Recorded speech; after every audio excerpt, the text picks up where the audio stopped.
Why is your investment portfolio not doing so well? Well, it might be because you're making one of the 5 common investment mistakes, and I'm going to share with you today what those are, so hopefully you can learn to avoid them. Now, when it comes to investing, pretty much all mistakes are closely related to your emotional state. So the number one mistake will always be getting emotional and making emotional decisions. Everything else comes from that. For example, number 1, fear of missing out, or FOMO as we all know it. Getting caught up in trends, news, hype, or things that are very hot in the moment right now can cost you dearly, because when those things are hot, it means that they are at their all-time highs, and it means that they are at their riskiest. Number 2, again, overreacting to news, both positive and negative, can have a very, very bad influence.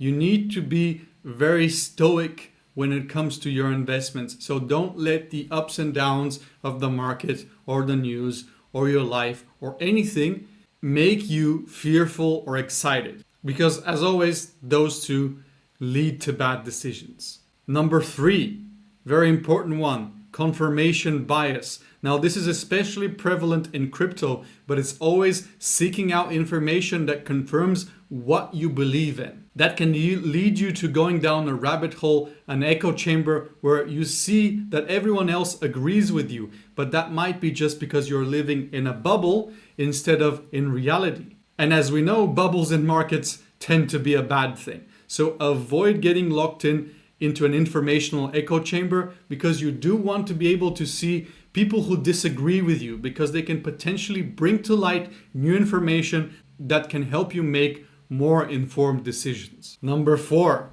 patience. This is a really tough one, because always your investments are long term. So it's very difficult sometimes to stick to your strategy and think that today's turmoil or crash is temporary, and in the long term, holding out over 10 years, your chance of making a loss is pretty much insignificant. I like how Alex Hormozi has defined it.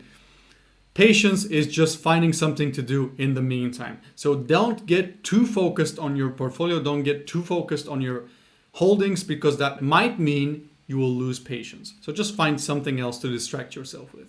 And number 5, overconfidence.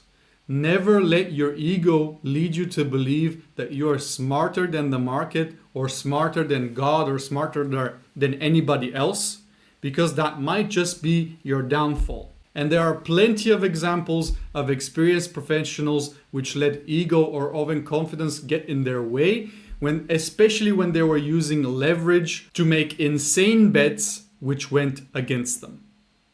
Don't let that be you. Anyway, those are the 5 mistakes. Keep them in mind and stay the course. See you in the next one.